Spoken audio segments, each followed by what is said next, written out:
것 같고, 네, 오늘부터 열심히 또 독서 미팅을 시작하도록 하겠습니다. 네, 역자의 말부터 네, 읽어주세요. 네. 카네기 인간관계 30가지 원칙. 카네기 인간관계론은 성공적인 인간관계의 원칙들을 알려주는 책으로서 1937년에 초판을 발간한 이래 각국의 언어로 번역되어 지금까지 5천여만 부 이상 팔린 고전이다. 1912년 뉴욕에서 첫 강좌를 시작한 데일 카네기는 15년간의 연구 끝에 인간관계 원칙들을 정리해냈으며 자신의 원칙을 사람들에게 널리 보급하기 위해 데일 카네기 연구소를 설립했습니다. 1955년 그는 세상을 떠났지만 그의 뜻을 이어받은 카네기 연구소가 세계 80여 개국 설립되어 수많은 사람들을 성공의 길로 이끌고 있습니다. 그동안 우리나라에서도 카네기 인간관계론에 대한 여러 권의 번역서들이 나왔습니다. 워낙 유명하고 좋은 책인 탓이겠지요. 본서는 원서 내용 중에서도 카네기 자신이 겪은 여러 경험담, 링컨과 루즈벨트 등 일반인에게 널리 알려진 인물들의 이야기, 카네기 코스를 통해 성공한 이들의 이야기를 중심으로 최대한 쉽고 재미있게 구성하기 위해 노력했습니다. 저 자신 또한 대학 시절 우연히 카네기 서적을 발견하곤 흥분한 마음으로 밤을 지새며 읽은 기억이 있습니다. 카네기 서적을 통해 만 30가지 통해 만난 30가지 인간관계 원칙은 저에게 삶에 대한 희망의 빛을 주었으며 현재 카네기 코스 강사로 활동하는데 하나의 원동력이 되었던 성공 메시지였습니다. 매년 많은 수의 사람들이 데일 카네기 코스에서 인간관계 원칙을 배우고 있습니다. 카네기 코스의 특징은 어, 러닝 바이 두잉 하는 데 있습니다. 이 책은 무엇보다 카네기의 인간관계 원칙 30가지를 하루에 한 가지씩 실천해 나갈 수 있도록 그 핵심 내용을 알려주고 있습니다. 이 책에서 제시하는 원칙들을 매월 30일 동안 의식적으로 실천해 나가는 동안 인간적인 매력과 영향력을 지닌 리더로 변화되어 가는 자신의 모습을 발견할 수 있을 것입니다. 이 책은 크게 세 부분으로 나뉘어져 있습니다. 먼저 1단계인 1일에서 9일까지는 상대방에게 보다 우호적인 사람이 되는 원칙, 아홉 가지를 2단계인 10일에서 21일까지는 협력을 얻어내기 위한 원칙 12가지를 마지막으로 3단계인 22일에서 30일까지는 리더가 되기 위한 원칙 9가지를 나갑니다.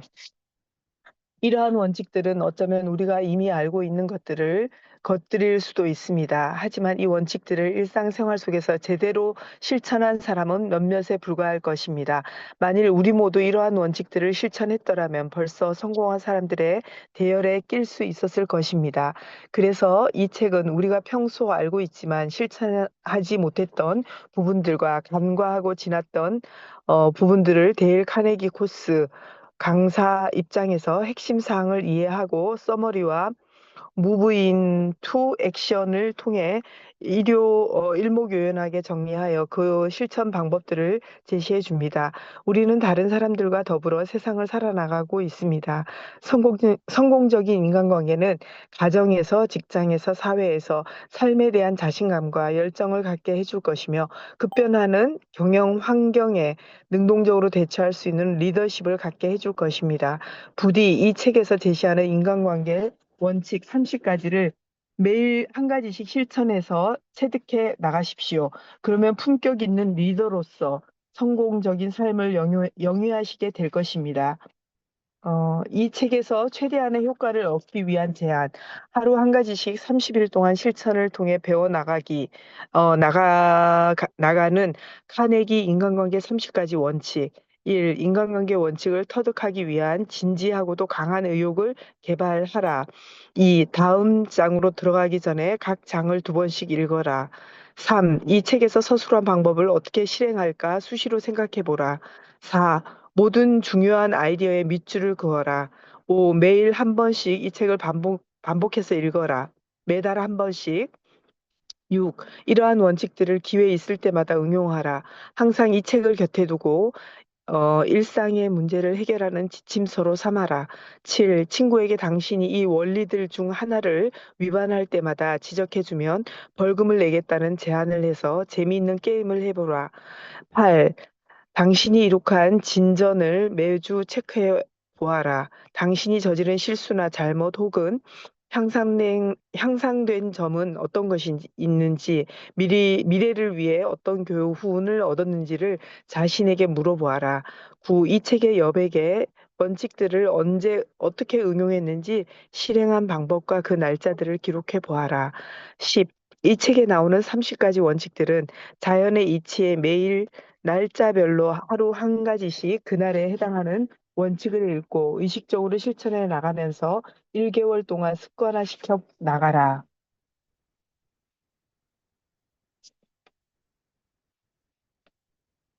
1번까지 읽을게요. 비난이나 비판, 불평을 하지 마라. 1. 섣불리 타인을 비난하기 전에 자신을 바로잡는 것이 우선이다. 다른 사람을 비난하는 것은 바로 당신이 스트레스를 받고 있음을 나타낸다. 성숙한 리더는 결코 그래서는 안 된다. 2분 명상이었고요. 다른 사람을 자주 비난하는 행동은 마치 매우 위험한 불꽃놀이를 하는 것과 같습니다. 자존심이라는 화약고가 터지면서 솟아오르는 불꽃은 종종 사람의 목숨을 앗아가기도 합니다. 비난을 받은 사람은 방어적인 태도를 취하게 되므로 자신을 정당화하기 위해 안간 힘을 씁니다. 그로 인해 상대방은 자신의 소중한 자존심에 상처를 입고 그 상처는 때로는 원한을 불러일으키기도 합니다. 심리학자 B.F. 스키너는 동물 실험을 통해 착한 행동에 대해 보상을 해주면 학습한 내용을 빨리 배우게 될 뿐 아니라 나쁜 행동에 대해 벌을 주는 것보다 훨씬 효과적으로 배운다는 것을 증명했습니다. 또 다른 심리학자 한스 셀리는 이렇게 말했습니다. 우리는 칭찬을 원하는 만큼이나 비난을 두려워한다. 사람들은 누구나 자신이 아무리 큰 잘못을 저지르더라도 그것을 남의 탓으로 돌리는 경향이 있습니다. 비난이란 집 비둘기와 같다는 말을 명심하기 바랍니다. 집비둘기는 아무리 멀리 날아가더라도 언젠가는 자기 집으로 되돌아옵니다. 1865년 4월 15일 토요일 아침 포드 극장에서 존 윌크스 부부스에게 저격당한 에브럼 링컨은 바로 극장 맞은편에 있는 싸구려 하숙집의 한 침실에서 죽음을 기다리고 있었다. 침대가 너무 작아 키가 큰 링컨의 몸은 대각선 모양으로 비스듬히 뉘어 있었다. 곁에서 이 광경을 지켜보던 스탠튼 국방장관이 비통한 어조로 다음과 같이 말했다. 세상에서 가장 완전하게 인간의 마음을 다스렸던 한 남자가 여기에 누워 있네. 링컨은 사람의 마음을 움직이게 하는 특별한 비결을 가지고 있었을까요? 데일 카네기는 그것을 알아내기 위해 10년 동안 링컨의 생애를 연구했으며 3년에 걸쳐 잘 알려지지 않은 링컨이라는 책을 썼습니다. 나는 누구보다도 철저하게 링컨의 인간성과 가정생활을 연구했으며 특히 링컨의 인간관계에 대해서는 심혈을 기울였습니다. 그가 세상에서 가장 인간의 마음을 잘 다스렸다 할지라도 그 역시 남을 비난하지 않았을까요?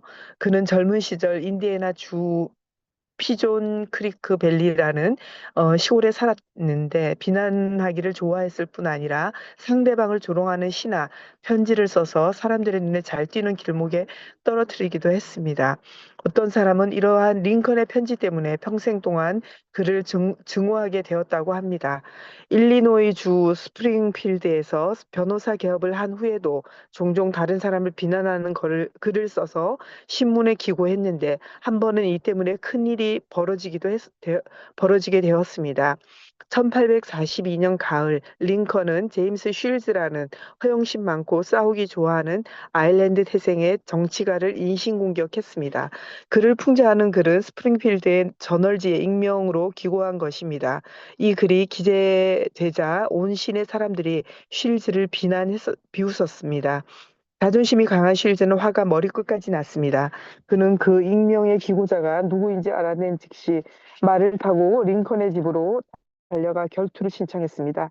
링컨은 결투를 피하고 싶었지만 자신의 명예가 걸려 있었기 때문에 어쩔 수 없이 받아들였습니다. 무기의, 리- 무기의 선택은 무기의 선택은 링컨에게 맡겨졌습니다. 근데 그는 남들보다 유난히 긴 팔을 갖고 있었기 때문에 기병대 장검을 선택했습니다. 그리고 웨스트포인트 육군사관학교 출신의 친구로부터 장검 사용법을 배웠습니다. 드디어 결투일 미시시피 강변의 모래사장에서 만난 두 사람. 하지만 결투가 시작되려는 순간 입회인들이 중재에 나서는 바람에 간신히 위기를 모면할 수 있었습니다. 되게 긴데요, 사장님. 여기까지만 읽을게요. 괜찮겠습니까?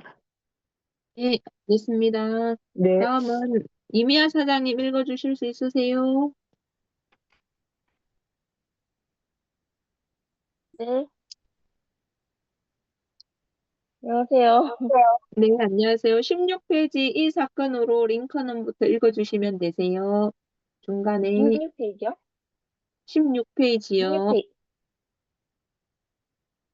22페이지요? 16페이지요. 16페이지가, 잠깐만요.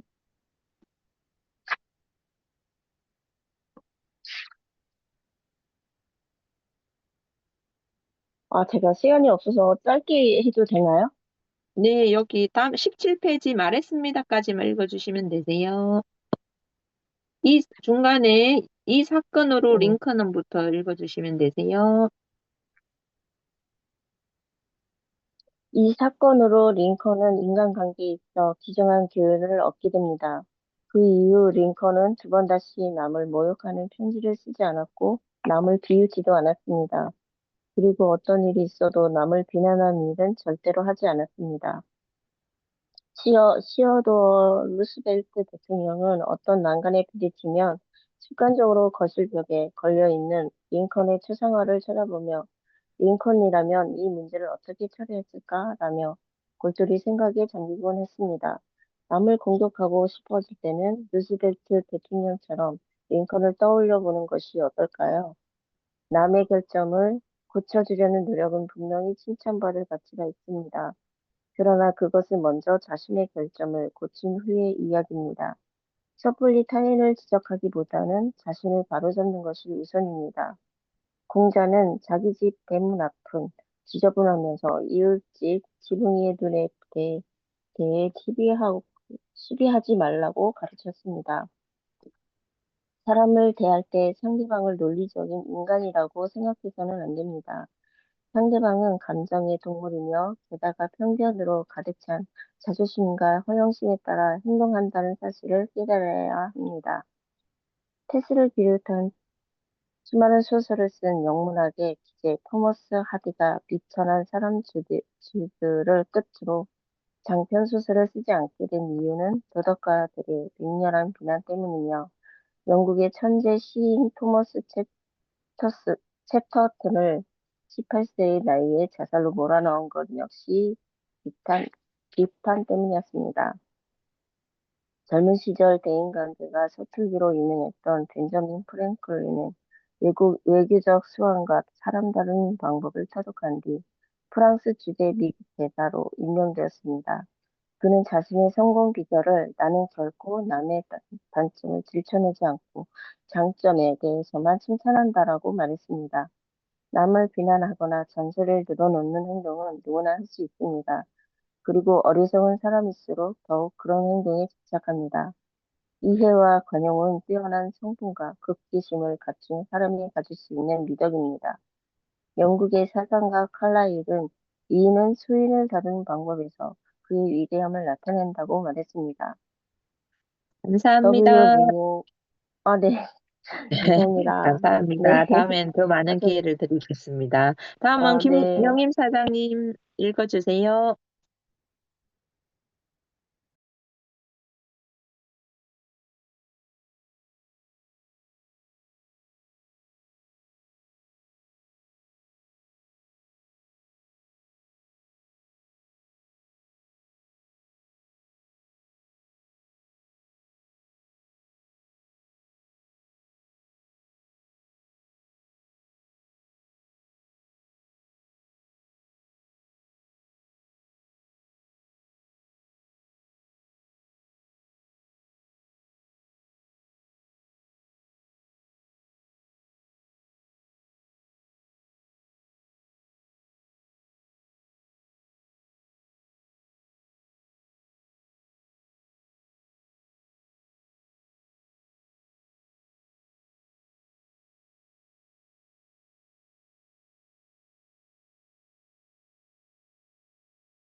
손머리까지 해주시면 되세요. 네.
감사합니다. 다음은 김공주 사장님 원칙 2부터 시작해 주세요. 네. 원칙이 솔직하고 진지하게 칭찬과 감사를 하라. 구체적인 행동에 대한 칭찬이어야 한다. 그렇지 않으면 아첨이 될 것이다. 진심에서 우러나온 감사의 말이 사람을 움직이게 하고 감동하게 만든다. 2분 영상. 사람을 움직이게 하는 비결은 이 세상에 오직 한 가지밖에 없습니다. 사람들에게 스스로 하고자 하는 마음을 불러일으키게 해주는 것. 이것이 비결입니다. 거듭 강조하지만 그 외에 다른 비결이 없습니다. 물론 상대방의 가슴에 권총을 들이대 손목시계를 풀어주고 싶은 마음을 불러일으키게 할 수는 있을 겁니다. 그리고 감시에 눈을 부릅뜨고 책찍이나 호통을 쳐서 아이들을 마음대로 움직일 수도 있을 겁니다. 그러나 이런 방법에는 항상 좋지 않은 결과가 뒤따르게 마련입니다. 사람의 마음을 움직이게 하는 유일한 방법은 상대방이 바라고 원하는 것을 주는 것입니다. 당신이 바라고 원하는 것은 무엇입니까? 20세기 위대한 심리학자 프로이트 박사는 인간의 모든 행동의 두 가지 동기에서 발생한다고 하였습니다. 즉, 성적인 욕구와 위대해지고자 하는 사회적 욕망이 그것입니다. 미국의 저명한 철학자이며 교육가인 존 듀이 교수도 비슷한 말을 했습니다. 인간이 갖는 가장 근원적인 충동은 중요한 사람이 되고자 하는 욕망이라는 것입니다. 사람들은 과연 무엇을 원할까요? 원하는 것이 별로 없을 듯이 보이는 사람에게도 정말 간절히 원하는 몇 가지는 있을 겁니다. 평범한 사람들의 경우 대개 다음과 같은 행복을 원할 것입니다. 1. 건강과 장수. 2. 음식. 3. 수면. 4. 돈 또는 돈으로 살 수 있는 것. 5. 내세의 생명.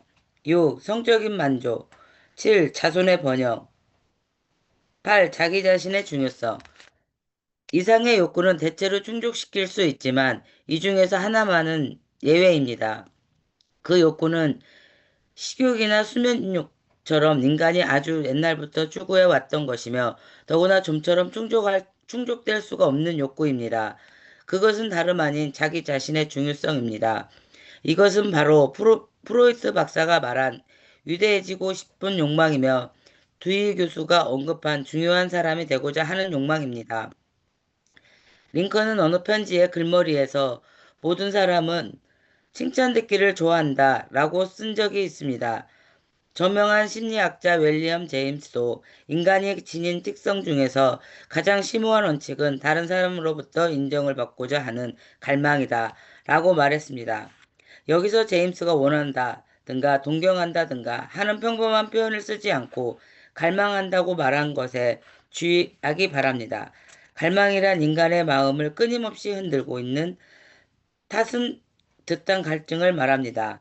타인에게 이와 같은 마음의 갈증은 올바르게 채워줄 수 있는 사람의 극히 드물지만 그것을 할 수 있는 사람이야말로 다른 사람을 자신의 마음대로 움직일 수 있습니다. 자기 자신의 중요성에 대한 욕구는 인간을 동물과 구별짓는 것 중요한 인간만의 특성입니다. 영국의 소설가 찰스 디킨스가 크리스마스 캐롤이라는 위대한 소설을 쓸 수 있었던 것은 19세기 영국의 유명 건축가 크리스토퍼 랜경이 위대한 건축물을 설계할 수 있도록 영감을 받을 수 있었던 것은 록펠러가 평생 동안 써도 다 쓰지 못할 정도의 부를 추적한 것도 모두 자신의 중요성에 대한 욕구에서 비롯되었다고 볼 수 있습니다. 미국 최초로 연봉 100만 달러 이상을 받게 된 세계적인 경영자이자 경영 컨설턴트인 찰스 슈와브는 38세의 앤드류 카네기에 의해 채용되어 US 스틸의 사장이 되었습니다. 그는 자신보다 강철 제조에 대해 훨씬 많이 알고 있는 사람들을 부하 직원으로 두었고 사람들을 움직이는 특별한 능력으로 인해 백만장자가 될 수 있었습니다. 그는 사람들을 어떻게 다루었을까요? 수와부는 자신의 비법을 다음과 같이 말했습니다. 나에게는 사람들의 열의를 불이키게 만드는 능력이 있는 것 같습니다. 그것은 내가 가지고 있는 가장 중요한 재산이지요. 사람들에게 그들 최고의 가능성을 개발할 수 있도록 만드는 방법은 다름 아닌 격려와 칭찬입니다. 앤드류 카네기의 놀라운 성공 비결도 슈와브와 크게 다르지 않습니다. 나는 사업 관계로 세계 각국의 사람들을 만나는데 지위가 높은 사람일지라도 잔소리를 들으면서 일하는 것보다는 칭찬을 들으면서 일할 때 능률도 오르고 더욱 열정적이었습니다. 카네기는 자신의 직원들을 공석에서건 사석에서건 가리지 않고 칭찬했습니다. 그는 심지어 타인의 일을 자신의 모비명에까지 새겨 칭찬하고자 했지요. 그가 스스로 쓴 모비병의 다음은 다음과 같습니다. 자기보다 현명한 사람들을 위해 모이게 하는 방법을 터득한 자가 이곳에 잠들다. 존 록펠러가 사람을 다루는 비법은 자신의 진심을 다하여 감사하는 것이었습니다. 한 번은 에드리드 베드포드라고 하는 동업자가 남미에서 물건을 잘못 구입하여 회사에 100만 달러와 손해를 입혔습니다. 아마도 다른 사람 같으면 불같이 화를 냈겠지요. 그러나 록펠러는 베드포드가 최선을 다했다는 것을 알고 있었고 이미 벌어진 일이었으므로 그는 오히려 상대방을 칭찬할 기회를 찾았습니다. 그는 베드포드가 투자한 돈 가운데 60%를 회수하게 된 것을 매우 기뻐하며 그에게 다음과 같이 격려해 주었습니다. 아주 잘했어. 이만큼 회수가 된 것도 다 자네의 수완이네. 몇 년 전에 가출한 주부들에 관한 연구가 있었는데 주부들의 집을 뛰쳐나간 가장 큰 이유가 무엇이었다고 생각하십니까? 그것은 바로 칭찬의 부족이었습니다. 그리고 분명 가출한 남편에 대해서도 연구가 행해진다면 같은 결과가 나올 것입니다. 우리는 흔히 배우자들에게 감사의 말을 하지 않는 것을 너무나 당연하게 여기고 있습니다. 카네기 코스에서 한 사람이 자기 부인에 대해 이야기한 적이 있었습니다.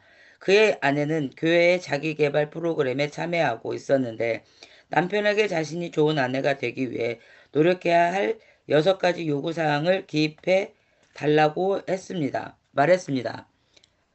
남편은 그런 부탁을 받고 당황했습니다. 솔직히 아내가 고쳐주었으면 하고 바라는 6가지 일을 적기는 쉬운 일이지요. 그러나 생각해보면 아내도 내게 고쳐주었으면 하고 바라는 것이 수천 가지는 될 것 같습니다. 그는 생각할 시간이 필요하니 내일 아침에 말해주겠소. 라며 답변을 미루었습니다. 다음날 아침 그는 일찍 일어나 꽃집에 전화를 걸어 6송이의 붉은 장미를 주문했습니다. 그 꽃다발에는 여보, 당신이 고쳐야 할 점 6가지를 찾을 수가 없었소. 지금 그대로의 당신 모습을 사랑하오. 라는 내용의 카드도 함께 부탁했습니다. 그날 저녁 남편이 집에 돌아왔을 때 아내는 대문 밖에서 기다리며 눈물을 글썽이고 있었습니다. 남편은 자신의 아내를 비판하지 않는 것을 무척이나 다행스럽게 생각했습니다. 다음 주 일요일 아내가 교회에서 자신의 경험을 보고하자 사람들은 이구동성으로 이렇게 말했습니다. 우리가 들은 것 중에서 가장 사려 깊은 대답이었습니다.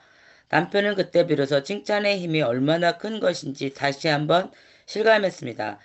그렇다면 칭찬과 아첨을 구별하는 차이점은 무엇일까요? 대답은 간단합니다. 칭찬의 말은 진심에서 우러나오고 아첨은 이빨 사이에서 새어나오는 것입니다. 칭찬이 이타적이라면 아첨은 이기적입니다. 칭찬은 누구에게나 기쁨을 주지만 아첨은 누구에게나 비난을 받게 됩니다. 영국의 국왕 조지 5세는 비킹엄 궁전의 세제에 6개조로 된 금원을 걸어놓고 있었습니다. 그중 하나가 싸구려 칭찬을 하지는 말고 받지도 말라는 것이었습니다. 아첨은 바로 값싼 칭찬입니다. 만약 아첨으로써 모든 일이 해결된다면 누구나 아첨 가기를 좋아할 것이며 세상은 온통 사람을 잘 다루는 비법을 알려주는 인간관계 전문가들로 가득하게 될 것입니다. 인간은 특별한 문제에 몰두하고 있을 때 외에는 대부분 자기 자신을 관해 생각하면서 시간의 95%를 소비합니다. 여기서 잠시 자신의 일을 접어두고 다른 사람의 장점을 생각해 보면 어떨까요? 타인의 장점에 대해 생각하기 시작한다면 값싼 아첨 따위를 하지 않아도 될 것이니까요. 에머스는 이렇게 말했습니다. 내가 만든 모든 사람들은 어떤 면에서는 나보다 우수한 사람들이며 그 점에서 나는 누구에게서나 배운다. 에미슨 같은 뛰어난 사상가도 어려운데 이러한데 우리 같은 보통 사람은 타인의 장점에서 배울 것이 얼마나 많겠습니까? 그렇게 한다면 아첨 따위는 전혀 쓸모없는 것이 되지 않을까요? 거짓이 아닌 솔직하고 진지한 마음으로 아낌없이 칭찬합니다.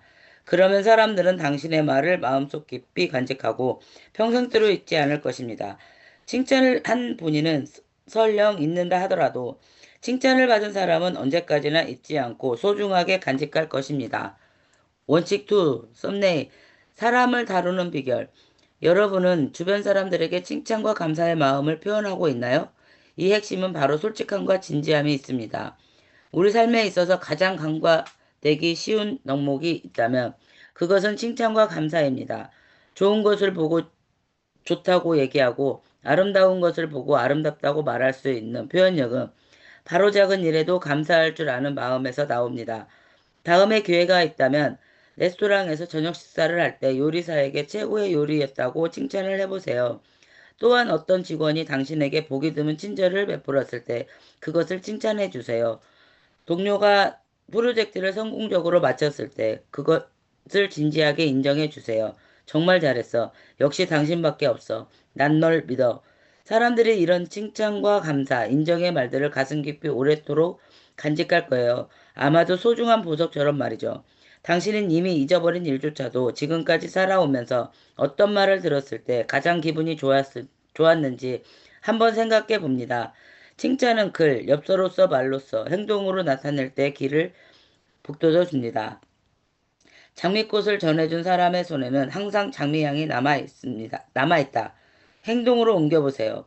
이는 서로 의지하며 화합하는 것은 의미입니다. 매월 2일에는 솔직하고 진지하게 칭찬하면서 감사하는 시간을 가지세요. 칭찬을 할 때는 먼저 이름을 불러주세요. 그리고 장점과 함께 구체적인 증거를 말합니다. 그 다음 질문까지 하게 되면 상대방의 얼굴에서 행복을 보게 될 것입니다. 매일의 삶 속에서 동료, 가족, 친구들에게 칭찬을 실천해 보시기 바랍니다. 행복은 먼 곳에서 있는 것이 아니라 작은 것을 행동으로 옮기는 데 있습니다. 감사합니다. 감사합니다. 라는 말과 기도에는 위대한 힘이 있습니다. 솔직하고 진지하게 칭찬과 감사를 하라. 여기까지 하겠습니다. 감사합니다. 자, 1분 스피치 하면 너무 많이 됩니다. 읽었나요?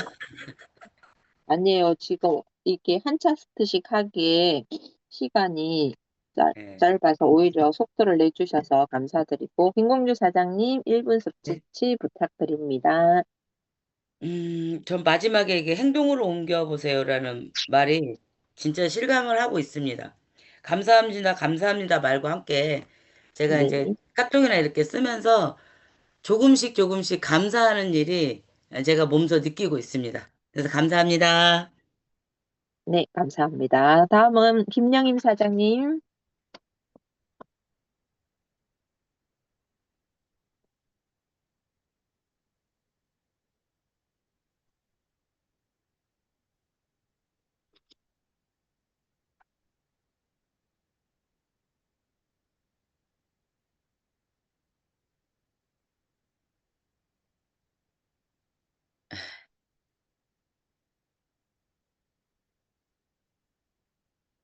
네, 감사합니다. 전혜심 사장님. 그러면 제가 하겠습니다. 신도 사람을 심판하려면 그 사람이 죽을 때까지 기다린다 해서 완전 와닿습니다. 입술의 30초가 가슴에 30년을 간다. 비난, 비판, 불평하지 마라. 예, 저는 오늘 여기에 꽂혔습니다. 그래서, 음, 우리의 독서 미팅이 이번에는 이게 한 차트씩 하기에는 좀 시간이 한 하루에 원칙 두 가지씩 하면 딱 좋을 것 같아요. 그래서 그냥 이번 책은 내가 읽고 싶은 만큼 읽도록 하면 좋을 것 같습니다. 그래서 이번 한해기 인간관계 30 원칙은 미리 읽고 싶을 때는 미리 말씀을 해주시면 기회를 먼저 드리도록 하겠습니다. 아니, 먼저 요청을 해주시면 너무너무 감사합니다.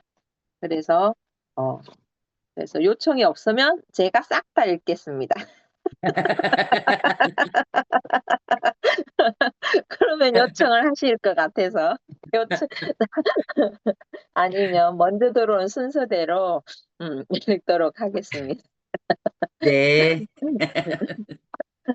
아, 아주 재밌습니다. 아이고. 그래, 그, 지금 한 1분 정도 남아서 저는 이 음. 차례를 한번 읽어보도록 하겠습니다. 김서인 사장님 들어오셨는데 여기 차례 1부부터 2부, 3부까지 읽어주시면 안 되면 제가 읽겠습니다. 1번 원인과 비난이나 결과. 비난이나 비판, 불평하지 마라. 솔직하고 진지하게 칭찬과 감사를 하라. 다른 사람들의 열렬한 욕구를 불러일으켜라. 다른 사람에게 순수한 관심을 기울여라. 미소를 지어라. 당사자들에게 자신의 이름이 그 어떤 것보다 기분 좋고 중요한 말임을 명심하라. 경청하라. 자신에 대해 말하도록 다른 사람들을 고무시켜라. 상대방의 관심사에 대해 이야기하라. 상대방으로 하여금 중요하다는 느낌이 들게 하라. 단 성실한 태도로 해야 한다. 논쟁에서 최선의 결과를 얻을 수 있는 유일한 방법은 그것을 피하는 것이다. 상대방의 견해를 존중하라. 결코 당신이 틀렸다고 말하지 마라. 잘못했다면 적시 분명한 태도로 그것을 인정하라. 우호적인 태도로 말을 시작하라. 상대방이 당신의 말에 적시 네네라고 대답하게 하라. 감사합니다. 잠깐만요. 사진 찍도록 하고 곧 종료가 될 것 같습니다. 그래서 이거는 매일매일 하루에 한 차듯이 우리 그루프방에 놓을 때 한 번씩